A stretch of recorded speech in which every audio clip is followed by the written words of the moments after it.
안녕하십니까? 오늘 이 시간에 또 여러분들 이렇게 만나 뵙게 돼서 반갑습니다. 목사 사모는 거의 부목사가 돼야 돼요. 그래서 목사가 탁 눈치를 좀 착 알아야 되는데 아직 모르는 거 보니까 좀 훈련이 덜 됐습니다. 제가 아직 다 못 가르쳐서 그렇습니다. 오늘 이 시간에 이 자리를 참여하신 여러분들을 진심으로 환영합니다. 제가 보니까는 우리 심경식 사장님 그리고 박의정 씨 한동안 얼굴을 못 뵀는데 또 이렇게 뵙게 돼서 반갑고, 또 그 외에 우리 또 정우인 어머님 그리고 따님 우리 엄종욱 집사님, 그리고 어제 말씀드렸지만 우리 또 연봉실 집사님, 드디어 시애틀에 손자가 태어나가지고 얼굴이 환해져가지고 오셨는데 모든 분들을 환영합니다. 이 자리에 이렇게 정말 앉으신 여러분들에게 하나님께서 이 안식일에 정말 여러분들에게 주기를 원하시는 그 큰 축복을 마음껏 받으시게 되기를 간절히 바랍니다. 오늘 이 시간에는 제가 제목은 좀 무시무시하지만 잘 들으면 정말 우리에게 용기가 되고 또 우리 삶의 지침이 되는 그런 말씀입니다. 어떤 면에서는 히브리서에서 드리기 제일 어려운 말씀이에요. 저도 그래서 그냥 지나갈까 그랬는데 제가 지나고 보니까 저도 역시 이런 문제가 있었기 때문에 이 문제를 함께 나누는 것이 좋겠다 그런 생각을 하고 제가 생각을 바꿔서 이 말씀을 준비하게 됐습니다. 그래서 여러분들 오늘 오셨으니까 이 말씀을 꼭 들으시고 여러분의 삶에 굉장히 중요한 지침으로 삼으시게 되기를 바랍니다. 자, 오늘 제가 히브리서에서 세 구절의 말씀을 읽겠습니다. 세 군데 말씀을 읽을 텐데 그냥 보면 통일성이 하나도 없어요. 그런데 자세히 보면 내용이 통일성이 있습니다. 그래서 이 주제는 히브리서를 연구하는 모든 연구자들에게는 굉장히 골치 아픈 문제이기도 합니다. 그래서 한번 읽으시면서 여기서 무슨 말씀을 주시는지 한번 잘 보시기 바랍니다. 공통점, 먼저 세 가지 이 구절의 공통점이 무엇인지를 보시기 바랍니다. 히브리서 10장 26절로 31절, 아까 우리 윤철한 장로님이 읽으신 말씀이에요. 우리가 진리를 아는 지식을 어떻게 한 후에? 받은 후에 짐짓 죄를 어떻게 한즉? 범한즉 다시 속지 않은 제사가 없고, 여기서 이제 나왔어요. 진리를 아는 지식을 받은 후에 짐짓 죄를 범한즉 다시 속지 않은 제사가 없고, 오직 무서운 마음으로 심판을 기다리는 것과 대적하는 자를 소멸할 맹렬한 불만이 있으리라. 모세의 법을 폐한 자도 두세 증인을 인하여 불쌍히 여김을 받지 못하고 죽었거든 하물며 하나님의 아들을 밟고 자기를 거룩하게 한 언약의 피를 분영한 것으로 여기고 은혜의 성령을 욕되게 하는 자의 당연히 받을 형벌이 얼마나 더 중하겠느냐. 너희는 생각하라. 원수 갚는 것이 내게 있으니 내가 갚으리라 하시고 또다시 주께서 그의 백성을 심판하리라 말씀하신 것을 우리가 아노니. 마지막 말씀을 같이 읽겠습니다. 시작. 살아계신 하나님의 손에 빠져 들어가는 것이 무서울진저. 또 한 말씀 읽겠습니다. 히브리서 6장 4절부터 6절. 한번 비침을 얻고 하늘의 은사를 맛보고 성령에 참여한 바 되고 하나님의 선한 말씀과 내세의 능력을 맛보고 어떻게 한 자들은? 타락한 자들은 다시 새롭게 하여 회개케 할 수 없나니 이는 자기가 하나님의 아들을 다시 십자가에 못 박아 현저히 욕을 보임이라.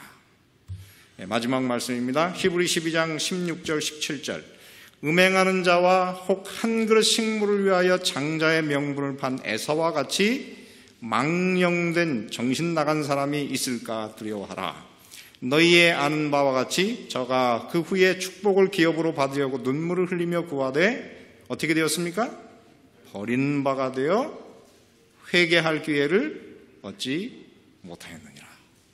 자, 읽어보면 다 다른 말씀 같지만 공통성이 있습니다. 그것이 뭘까요?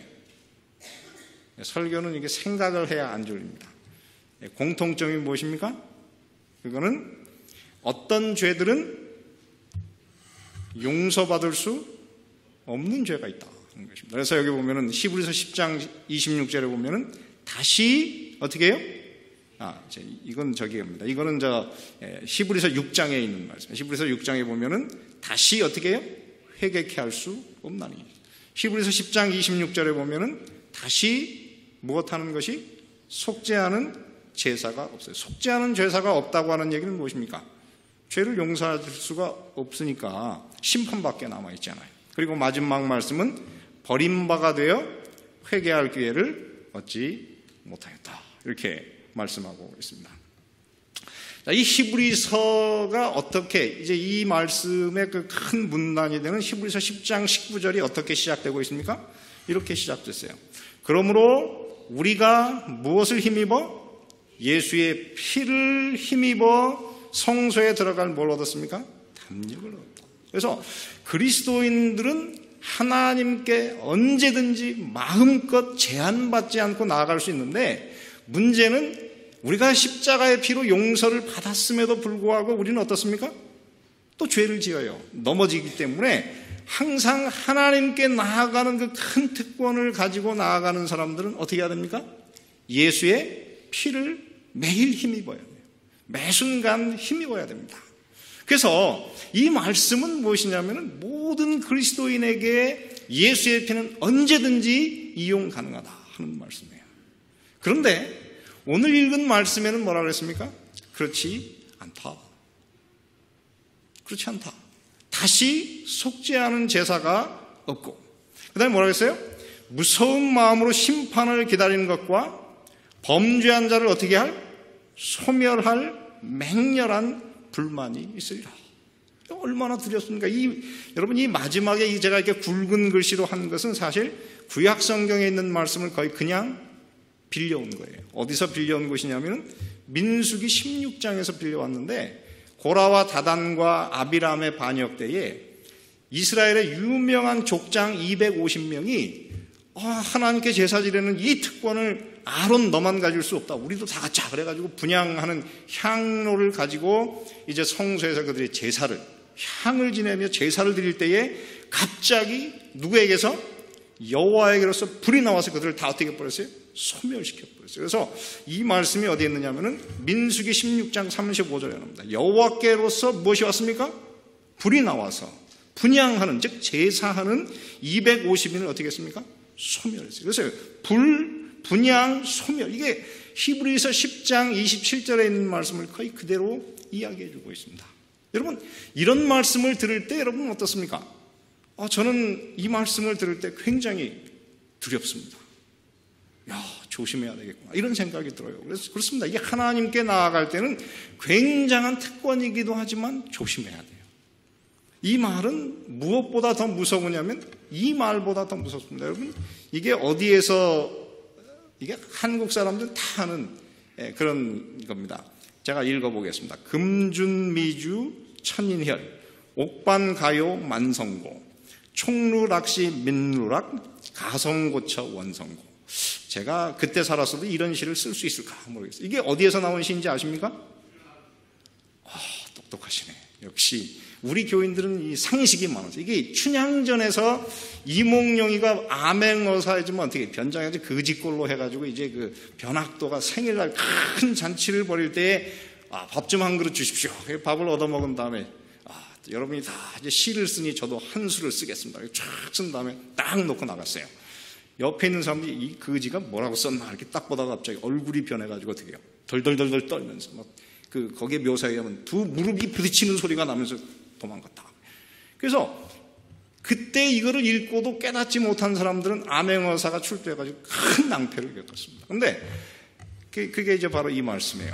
금단지에 맛있는 술은 천 사람의 피요, 옥쟁반에 맛있는 안주는 만 백성의 무엇이라? 기름이라. 촛농이 떨어지는 곳에 백성의 눈물이 떨어지고 노랫소리 높은 곳에 백성의 원망소리가 높다. 딱 감이 왔어요. 그래가지고 이럴 때는 어떻게 해야 됩니까? 튀어야 돼요. 거기 머물러 있다가는 같이 죽습니다. 그렇습니다. 오늘 이 말씀은 대단히 무서운 그런 말씀이에요. 여러분, 혹시 이 그림을 아십니까? 이게 어디예요? 너무 똑똑하시네. 이 나이아가라입니다. 근데 여러분, 나이아가라 요 가운데 그 폭포를 그 아메리칸 폴과 캐나다 폴로 이렇게 나누는 중간에 뭐가 있습니까? 섬이 있어요. 근데 이 섬 이름이 뭔지 아십니까? 요거는 모를걸? 이 섬 이름이 뭐냐면 고트 아일랜드라고 그래요. 왜냐하면 이 섬에 처음으로 정착한 그 사람의 이름이 뭐라고 하냐면 존 스테드만이라는 사람이 1850년대경에 이 섬에 정착을 해가지고 여기서 뭘 했느냐면 이 사람 직업이 염소를 키우는 거였답니다. 그래가지고 이 섬을 고트 아일랜드라고 그래요. 근데 1858년 겨울이 너무 혹독해가지고 그 겨울에 이 사람이 이 염소를 놔놓고 나라도 살자 그러고 도망 나왔대요. 그 다음 해에 봄에 갔더니 이거 염소가 다 죽고 한 마리만 남았더래요. 다 얼어 죽었더래요. 그래서 이 섬이 이제 그 고트 아일랜드인데 저도 이 나이아가라 폴이 얼마나 멋있고 웅장한지 잊혀지잖아요. 한번 보니까. 그래서 저희 집사람하고 한번 가가지고 이 섬을 이제 이 나이아가라 폴을 보다가 좀 더 멋있는 곳이 없을까 그러다가 이 고트 아일랜드를 들어갔어요. 근데 이 고트 아일랜드를 들어가서 이렇게 딱 벤치에 앉아서 점심을 먹는데 옆으로 물이 흘러가는데 얼마나 물이 엄청난 양이 막 일렁이면서 흘러가는지 밥을 먹는데 막 뭡니까? 배멀미가 나요. 제가 죽을 뻔했어요. 그래서 이 물이 이렇게 무섭구나. 근데 이 나이아가라 이 폴을 보면서 이 사람들은 두려움을 느끼기도 하지만 도전 정신을 가졌어요. 그래서 어떤 사람들은 여기서 어떤 도전을 했느냐면 이런 도전을 했습니다. 이게 아니에요. 이거네. 혹시 보이시는지 모르겠어요. 눈이 좋은 분은 보일지 모릅니다. 이게 뭡니까? 나이아가라 폴에다가 이게 2014년에 있었던 일이에요. 한 사람이 밑에 아무런 안전망을 치지 않고 줄 하나만 탁 맨 다음에 이렇게 중심을 잡는 그 발을 하나 탁 들고 건너가는 굉장한 일을 했습니다. 그런가 하면은 이 캐나다 사람 중에서 이 나이아가라 폴을 그냥 떨어지면 살까 죽을까 이런 생각을 한 사람도 있어요. 그래가지고 이거를 시도한 사람이 있었는데 어떤 사람, 그래서 이렇게 큰 맥주통 있잖아요. 맥주통에다가 이제 그 안에 이렇게 탁 이게 안 다칠 만한 것을 이렇게 넣고 이제 그 안에 들어가서 뚜껑을 탁 닫고 갔는데 어떤 사람은 나중에 거기 떨어졌는데 나중에 꺼내고 보니까는 다 없어지고 팔 하나만 남았어요. 그런가 하면은 여기에 이 배를 탄 이분은 애니 테일러라고 하는 여자분인데 캐나다 사람인데 정말 잘 준비를 한 다음에 자기가 그 안에 딱 들어가서 뚜껑을 탁 닫고 공기를 넣은 다음에 떨어졌는데 이 사람이 죽었을까요? 살았을까요? 똑똑하시네요. 살았습니다. 그래가지고 이 사람이 자기가 들어갔던 그 맥주통 옆에 딱 서가지고 애니 에드슨 테일러 그 다음에 그 밑에 뭐라고 쓰냐면 헤로인 of Niagara Falls. 그래서 1901년에 있었던 일이에요. 그래가지고 이 맥주통에 들어가서 살았다 이렇게 했습니다. 그래서 이 사람들이 이 나이아가라 폴을 보면서 이게 도전 정신을 가졌어요. 그런가 하면은 어떤 사람은 이 나이아가라 폴을 위해서 사실 가까이 가면 안 돼요. 근데 멀리서 이제 래프팅을 해요. 근데 래프팅을 하다가 이제 이 물이 쫙 흘러내려갈 때 넘어서면 안 되는 점이 있습니다. 그것을 뭐라고 하냐면 구조 한계점이라고 해요. 이 구조 한계점을 딱 지나가면 아무리 열심히 져도 흘러가는 물 때문에 떨어진대요. 그래서 우리의 삶에도 항상 살면서 이 구조의 한계점을 넘지 말아야 돼요. 하나님께서 오늘 우리에게 하시고자 하는 말씀이 바로 그것입니다. 그래서 오늘 이 구조의 한계점을 이야기하는 것이 무엇이냐면 마태복음 12장 31절로 32절에 이렇게 썼어요. 그러므로 내가 너희에게 이르노니 사람의 모든 죄와 회방은 뭘 얻습니까? 사심을 얻되 성령을 회방하는 것은 사심을 얻지 못하고 또 누구든지 말로 인자를 거역하면 사심을 얻되 누구든지 말로 성령을 어떻게 하면 거역하면 어떤 일이 있습니까? 이 세상과 오는 세상에서도 뭘 얻지 못해요? 사심을 얻지 못할 것이다. 그래서 이 성령을 거역하는 것은 굉장히 우리가 조심해야 된다 하는 말이 있습니다. 이거 단지 이 세상에서 용서를 받는 게 아니라 못 받는 게 아니라 오는 세상에서도 용서를 못 받으니까 이게 얼마나 하나님에게는 두려운 얘기입니까? 그런데 지금 드린 이 말씀을 보면은 같은 얘기를 하고 있어요. 히브리서 10장 29절 그 가운데 보면은 그 붉은 글씨로 보면 뭐라고 했습니까? 은혜의 성령을 어떻게 하는 것? 욕되게 하는 자의 당연히 받을 형벌이 얼마나 중하겠느냐. 그래서 오늘 여기에서 보면은 결국은 이것이 성령을 거역하는 그런 것입니다. 그러면 성령을 거역하는 것이 어떻게 하면 우리가 성령을 거역하는 것입니까? 여러 가지가 있습니다. 하나님의 성령께서 일으키신 그 역사를 누구의 역사로 보면 마귀의 역사라고 얘기하면 그것은 성령을 거역하는 죄다. 그렇게 하겠어요. 그 다음에 히브리서 10장 26절을 자세히 보면은 거기에 이 성령을 욕되게 하는 죄가 무엇인지 이렇게 썼습니다. 히브리서 10장 26절에 보면 우리가 진리를 아는 지식을 어떻게 하노? 받은 후에. 근데 이 지식이라고 하는 말이 굉장히 중요한 말이에요. 왜냐하면 이 지식이라고 하는 것은 어떤 지식이냐면 그냥 지식이 아니고 에피그노시스라고 그래가지고 그 뜻이 뭐냐면은 지식 위에 있는 근본적인 지식을 이야기하고 있어요. 그 다음에 짐짓이라고 하는 말이 어떤 뜻입니까? 의도적, 고의적, 자발적. 다시 말해 죄인 줄을 알매도 불구하고 어떻게 해요? 고의적으로 짓는 그런 죄를 우리가 뭐라고 부릅니까? 고범죄라고. 고범죄. 이 고범죄를 죄를 지으면 어떻게 돼요? 그거는 용서받을 수가 없어요. 물론 진리를 아는 지식을 받은 후에 이런 일을 벌여야 돼요. 그러면 제가 여러분들에게 말씀드리겠습니다. 여러분 예수님 믿고 여러분 고의적으로 죄를 한 번도 안 지으신 분이 계세요? 여러분 기도할 때 그러잖아요.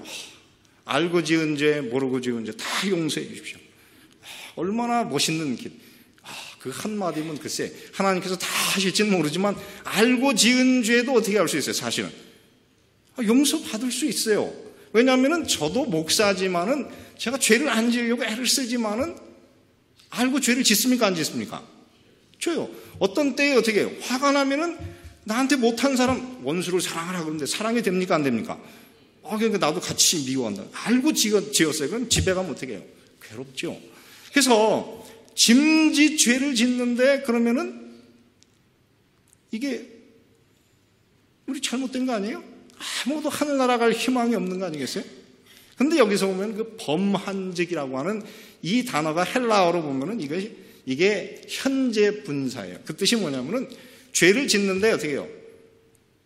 의도적으로 죄를 그냥 한 번 지은 것, 실수한 것이 문제가 아니고 어떻게 하는 것입니까?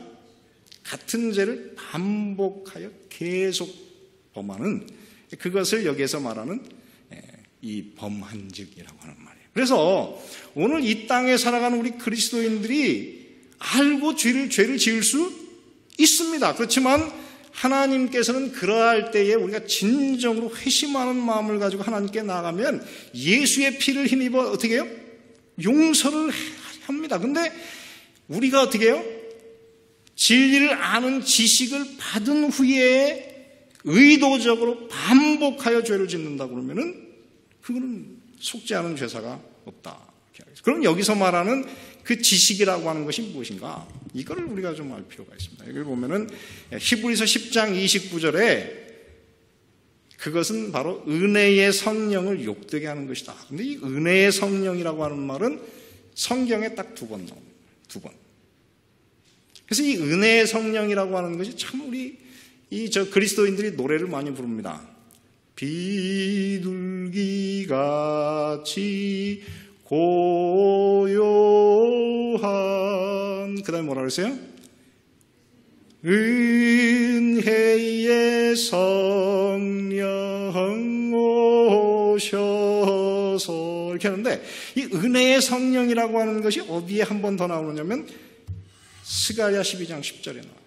스가랴 12장 10절에 보면은 거기에 내가 다윗 집과 예루살렘 거민에게 무엇을 부어준다 그랬습니까?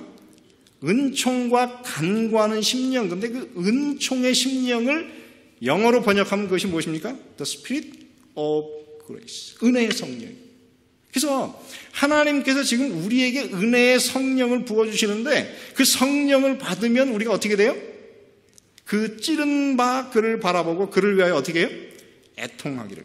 독자를 위하여 애통하듯 하며 그를 위하여 통곡하기를 장자를 위하여 통곡하듯 하리로다. 그러므로 여기서 이 은혜의 성령을 받아서 우리가 하는 것이 무엇입니까?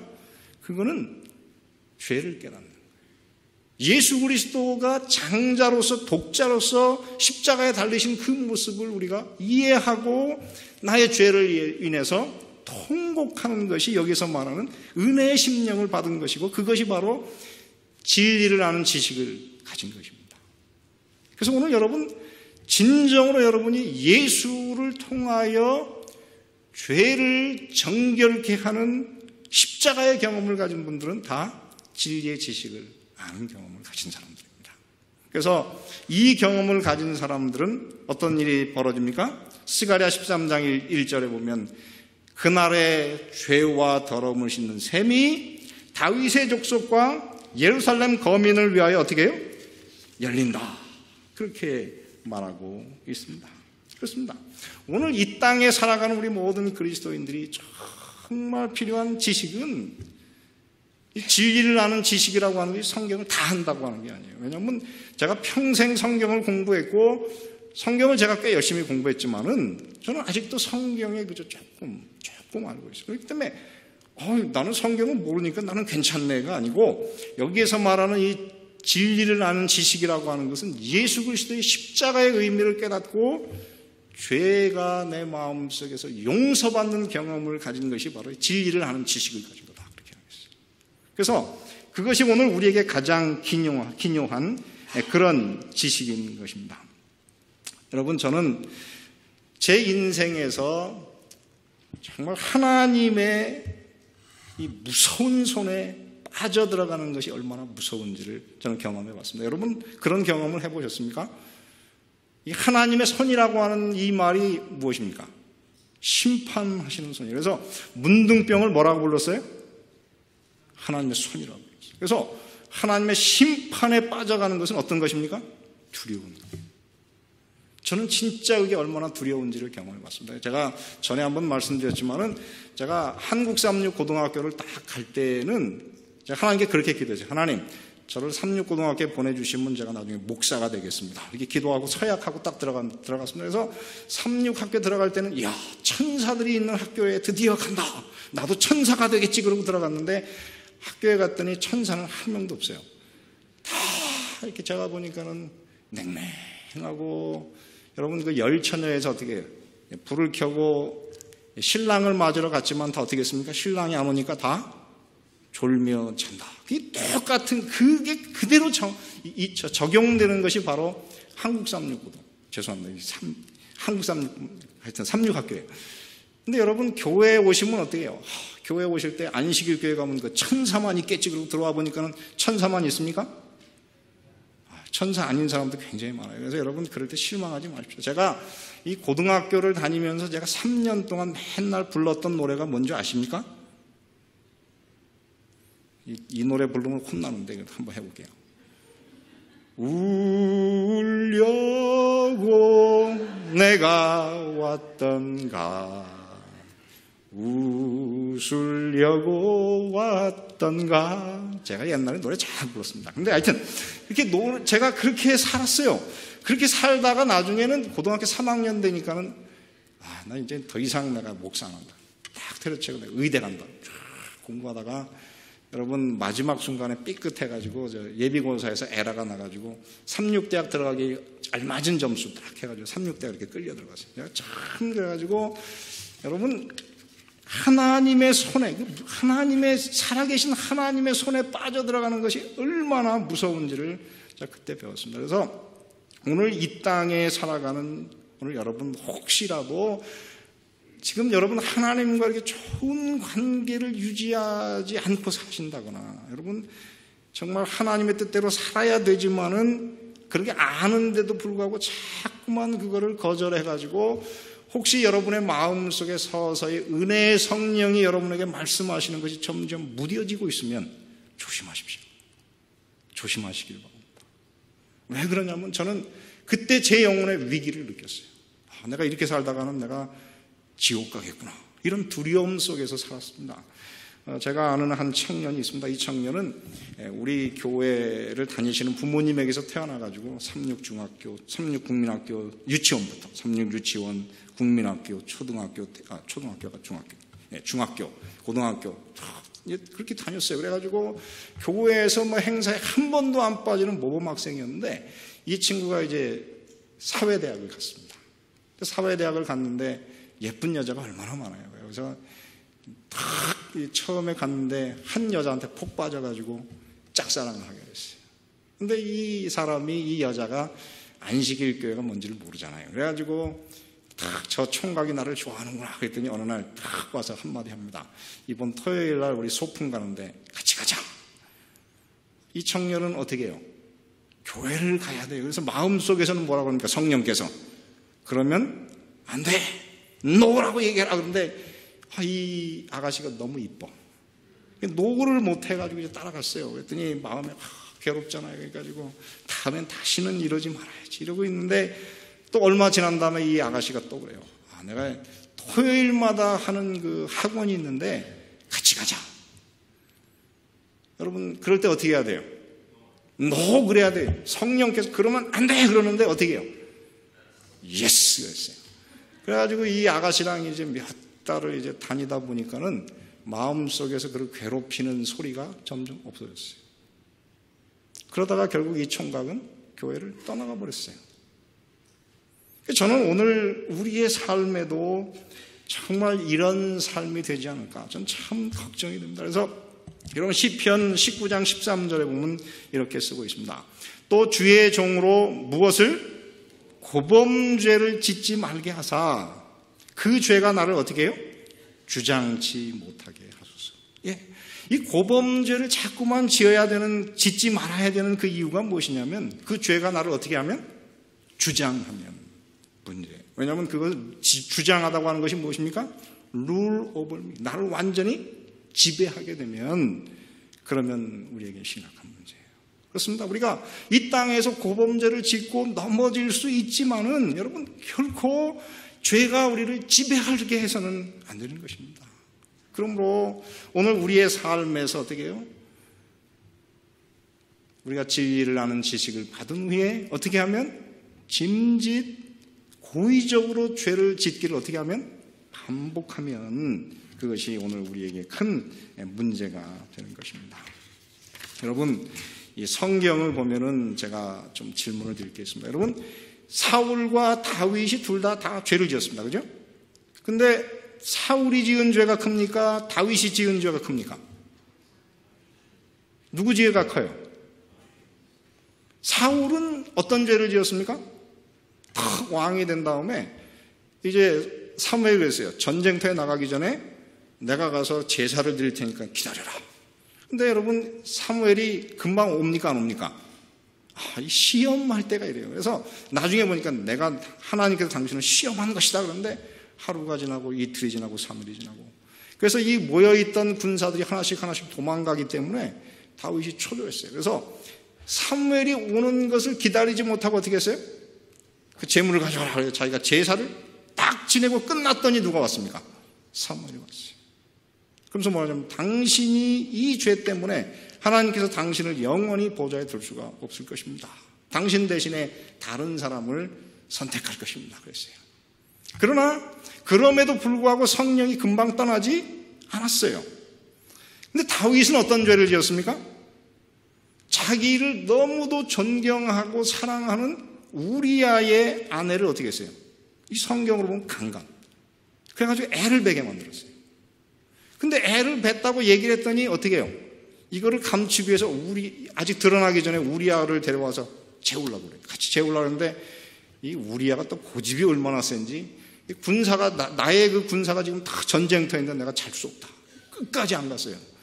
고집이 세면 죽을 수도 있어요. 그러니까는 이 다윗이 어떻게 해요? 알았다. 그래가지고 이제 보내면서 어떻게 해요? 이 사람을 전쟁터에 나갔는데 맨 앞선에 세워가지고 전쟁을 하다가 다른 사람을 다 철수시켜서 죽게 하라 하는 그 편지를 누구의 손에? 바로 이 우리아의 손에 그것을 들고 갔어요. 근데 이 우리아는 그 편지 안에 자기를 죽이라는 내용이 들었을 줄은 상상도 못하고 이 존경하는 왕이 군대 사령관한테 보내는 이 귀중한 편지를 내가 잘 전달해야지. 그러고 전달했는데 그 편지 때문에 죽었어요. 아마 하늘나라에 들어가서 나중에 이 우리아가 부활한 다음에 부활해가지고 하늘나라 들어간 다음에 그 역사를 통해서 그 얘기를 쫙 읽으면 우리아가 뭐라 그럴까요? 다윗한테 당신 같은 사람도 하늘나라에 왔어 이렇게 얘기할지 모르겠어요. 정말 제가 볼 때는 성경에 있을 수 없는 얘기가 들어있습니다. 그런데 성경에 보면은 하나님의 신이 사울에게서 떠나고 하나님의 부리신 악신이 그의 마음에 들어갔다. 다시 말해 성령이 사울에게서 떠났고 다윗은 그런 엄청난 죄를 지었는데 성령이 떠나지 않았어요. 그 이유가 무엇입니까? 사울은 하나님께서 회개할 기회를 주었을 때 그는 어떻게 했어요? 그 죄를 변명하고 순종하지 않았지만은 다윗은 그가 죄를 지었고 선지자가 이것이 당신이 범죄했습니다 그랬을 때 이 다윗은 뭐라 하냐면 내가 하나님께 범죄하였나이다. 여러분 성경에서 이보다 위대한 죄의 고백은 없다 그래요. 그래서 많은 죄인들이 내가 하나님께 범죄하였나 이걸 따서 그들이 하나님 앞에 죄를 고백합니다. 그렇습니다. 오늘 우리가 이 땅에 살면서 우리가 실수할 수 있어요. 넘어질 수 있고 그렇지만은 여러분 우리의 이 심령이 성령께서 임재하지 않아서 우리의 마음이 화인 맞은 양심이 되지 않도록 우리가 조심해야 하는 것입니다. 저는 제가 아는 선배 목사님이 있습니다. 이분이 우리 교회 아주 유명한 원로 목사님의 딸과 결혼했고 수학을 잘 가르치시다가 나중에 앤드루스 세미나리 가서 공부를 해가지고 목사가 되셨어요. 근데 이분은 안식일 교회에서 핍박을 많이 받았어요. 교회 가다 보면 핍박이 있을 때가 있어요. 그래가지고 이분이 너무 괴로워하다가 나는 안식일 교회 신학에는 희망이 없다. 그래서 내가 이제는 제일 잘 나가는 어디입니까? 순복음교회로 간다. 그래가지고 순복음교회 가가지고 이 사람이 목사 신앙 고백을 하고 목사증을 딱 받고 교회를 딱 차리려고 그랬어요. 근데 그때 하나님께서 뭐라고 했어요? 안 된다. 근데 그거를 거절했어요. 한계, 말하자면 이 구조의 한계점을 넘어버렸어요. 그가 이제 그 예배를 드리기 위해서 처음 가는 그날에 고속도로를 타고 가다가 충돌해서 즉사했어요. 사랑하는 성도 여러분, 오늘 우리가 이 땅에서 살아갈 때에 우리가 실수할 수 있습니다. 그러나 여러분 우리가 성령의 음성을 듣고 우리가 죄를 고백하는 그런 그리스도인들이 되시기를 간절히 바랍니다. 요한일서 5장 16절에 보면 이렇게 썼어요. 누구든지 형제가 뭐라고 했습니까? 사망에 이르지 아니한 죄에 범하는 것을 보거든 어떻게 하라? 구하라. 그러면 사망에 이르지 아니하는 범죄자들을 위하여 저에게 무엇을 줄 것이다? 생명을 줄 것이다. 예, 사망에 이르지 아니하는 죄는 우리가 중보 기도하면 어떻게 해요? 하나님께서 생명을 주신다고 했어요. 그런데 그 다음에 뭐라고 했습니까? 사망에 이르는 죄가 있나니 이에 대해서는 뭐라고요? 나는 구하라 하지 않노라. 그러면 여기에서 말하는 이 사망에 이르는 죄와 사망에 이르지 아니하는 죄가 무엇입니까? 제가 기독교 역사를 쭉 보니까는 옛날에 그 초대교회 그 1세기 혹은 2세기의 그 교부들은 뭐라고 하냐면 이거는 살인, 간음 이런 중한 죄들은 다 사망에 이르는 죄다. 그러니까 이거를 위해서는 중보할 필요가 없다. 그 다음에 어떻게 해요? 거짓말한 죄, 남을 미워한 죄, 뭐 이런 죄들은 어떻게 해요? 이거는 사망에 이르지 아니하는 죄니까 어떻게 해요? 그것을 위해서 중보하라. 그러면 하나님께서 구원을 주시겠다. 이렇게 해석을 합니다. 여러분 맞습니까? 안 맞습니까? 그러면 여기서 말하는 그 사망에 이르는 죄와 사망에 이르지 아니하는 죄가 무엇입니까? 성경을 아무리 뒤져봐도 거기에 사망에 이르는 죄는 이런 죄, 사망에 이르지 않는 죄는 이런 죄 이렇게 얘기하지 않았어요. 같은 죄지만은 우리의 마음이 어떻게 해요? 성령께서 임하셔서 회개할 수 있으면 그건 무엇입니까? 사망에 이르지 아니하는 죄. 똑같은 죄를 짓지만 우리가 반복하여 죄를 지음으로 우리의 마음이 무뎌져서 성령께서 우리에게 역사할 수 없다면 그것은 무엇입니까? 사망에 이르는 죄입니다. 그렇습니다. 그러므로 오늘 이 시대를 살아가는 우리 모든 성도 여러분, 우리의 이 양심이 하나님께서 마음껏 역사할 수 있도록 우리의 가슴이 하나님께 열려있는 그런 그리스도인들이 다 되시기를 간절히 바랍니다.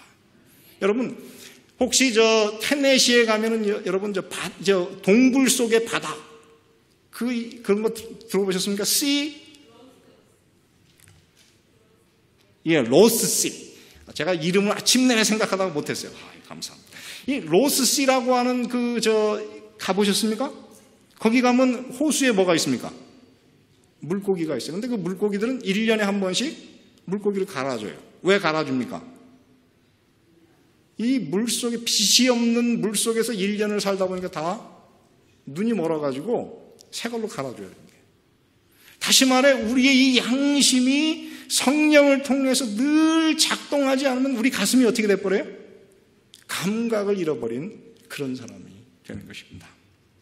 사랑하는 성도 여러분, 그러므로 오늘 이 시대를 살아가는 우리 모든 그리스도인들이 죄 지을 수 있습니다. 그러나 여러분, 우리의 양심이 항상 성령에 반응할 수 있는 예민한 그런 양심을 가진 그런 그리스도인으로 이 땅을 살아가시게 되기를 간절히 바랍니다. 여러분, 혹시 이 얘기를 읽어보셨습니까? 어드벤티스트 월드, 이거 한국말로 번역된 게 있습니다. 근데 한번 꼭 읽어보세요. 참, 하나님께서 이 시대를 살아가는 우리 재림교인들을 얼마나 많이 사랑하시는지 여기 나와 있어요. 여기 보면은 그 첫 페이지에 보면은 이런 그 브라질의 이 사람이 프로팀의 골키퍼였어요. 근데 이 사람이 그 부인이 안식일 교인이었고 그 장모가 아주 신실한 안식일 교인이었습니다. 그래서 중간에 한번 그 계약이 없어가지고 몇 달 동안 쉬던 때가 있었는데 그때에 자기 부인이 경제를 걱정할 때에 미장원을 갔더니 어떤 사람이 와가지고 나랑 동업을 하자. 그래가지고 동업을 해가지고 가방을 만들었는데 너무 잘 팔려가지고 자기가 이 프로 선수로 받는 월급보다 훨씬 많은 돈을 버는 걸 봤어요. 그래서 신앙이라고 하는 것은 좀 다르구나 이렇게 생각해가지고 그때부터 이 사람이 성경을 공부하다가 침례를 받고 안식일 교인이 됐어요. 근데 안식일 교인이 되니 여러분 어떻게 해야 됩니까? 안식일 날 축구할 수 있어요, 없어요? 못해요. 그래서 이 사람이 믿음을 가지고 나는 안식일 날 축구를 하지 않겠다 선언을 했어요. 그랬더니 이 사람이 그때 프로 축구팀 계약을 맺은 팀이 어디였냐면 샤페코엔시라고 하는 팀이었어요. 그럼 그 팀이 어떤 팀인지 아십니까 혹시? 작년에 다른 나라에 축구 경기를 하러 갔다가 비행기 떨어져서 다 죽은 그 팀이었어요. 그래서 이 사람이 만약에 그때 안식일을 그냥 안 지키고 거기 갔더라면, 계약해가지고 갔더라면 어떻게 됐을까요? 죽었을 것이다. 그렇습니다. 근데 이 사람이 결국 그래서 나는 믿음으로 산다. 나는 오직 하나님의 영광만을 위해서 산다. 이렇게 했는데 그렇게 해가지고 몇 달 동안 이제 나는 이제 축구 선수의 운명이 끝날 수도 있겠구나. 그렇게 기도하고 있는데 하나님께서 역사를 베풀어 주셔가지고 한 프로팀의 이 마사지사가 안식일 교인인 팀이 있어요. 그 사람이 안식일 지키니까는 이미 안식일에서 다 아는 그 팀이에요. 그래가지고 그 팀에서 이 사람의 재능을 보고 계약을 했어요. 그래서 팀을 옮겼습니다. 그래서 이 사람은 신앙 때문에 어떻게 했어요? 2번 구원받은 그런 사람이 됐습니다. 사랑하는 성도 여러분, 지금 하나님께서 이 시대를 살아가는 여러분을 정말 사랑하십니다. 너무너무 사랑하시고 그래서 여러분들에게 구원을 주기를 원하세요. 그리고 그 일을 위해서 하나님께서 진리를 가르쳐 주셨습니다. 여러분, 이 땅에서 우리가 받은 이 진리의 말씀을 어떻게 해요? 우리가 진리의 지식을 어떻게 하노? 받은 후에 짐짓 죄를 범하면 다시는 속지 않은 죄사가 없다. 이렇게 말씀하고 있습니다. 그러므로 오늘 이 시대를 살아가는 우리 모든 성도 여러분, 우리가 받은 이 진리를 믿음을 따라서 실행하시는 믿음대로 사는 그런 그리스도인이 되셔서 우리 다 구원에 이르시고 이 땅에서 성령의 음성에 예민한 살아있는 그리스도인들이 되시기를 바라면서 오늘 지금 이 시간에도 여러분을 사랑하시는 그 하나님과 남은 인생 동행하시기를 바라고 말씀을 마치겠습니다. 은혜로우신 아버지 하나님, 오늘 히브리서 10장 26절부터 31절의 말씀을 통해서 이 땅에서 이제 우리에게 진리의 지식을 가르쳐 주시고 십자가의 피로 말미암아 진정한 용서와 변화를 경험할 수 있는 은혜를 허락해 주신 주님의 그 은혜를 인해서 감사를 드립니다. 우리가 이렇게 진리를 받았지만은 주여, 우리가 이제 우리의 초점이 흐려지고 우리의 눈이 하늘에서 참으로 돌아섬으로 말미암아 이 땅에서 짐짓 죄를 범하고 죄를 범상히 여기는 어리석은 사람들이 되었습니다. 주여, 저희의 죄를 회개하고 죄를 돌이키기 원하오니 하나님의 성령을 우리에게 부어주셔서 우리의 양심이 하나님을 향하여 더 예민할 수 있도록 도와주시고 성령의 음성을 순종하는 그런 살아있는 그리스도인들이 될 수 있도록 은혜를 베풀어 주시옵소서. 주여, 저희들이 성령을 통하여 죄를 지적받을 때에 저희들 과감히 죄를 내려놓고 회개할 수 있도록 은혜를 베풀어 주시옵소서. 오늘 이 자리에 머리 숙인 당신의 자녀들을 끊임없이 사랑하시고 한량없는 사랑으로 인도하시는 그 하나님의 사랑을 오늘 체험하게 해 주시고, 오늘 우리의 가슴이 화인 맞은 양심이 되지 않을 수 있도록 매일 매 순간 저희들이 성령과 더 가까운 그런 동행을 하는 살아있는 그리스도인들이 될 수 있도록 은혜를 베풀어 주시옵소서. 그래서 오늘 이곳에 머리 숙인 당신의 자녀들이 온전히 변화함을 입어 다 우리에게 약속된 하늘나라에 들어가는 거룩한 백성들이 될 수 있도록 축복하여 주시옵소서.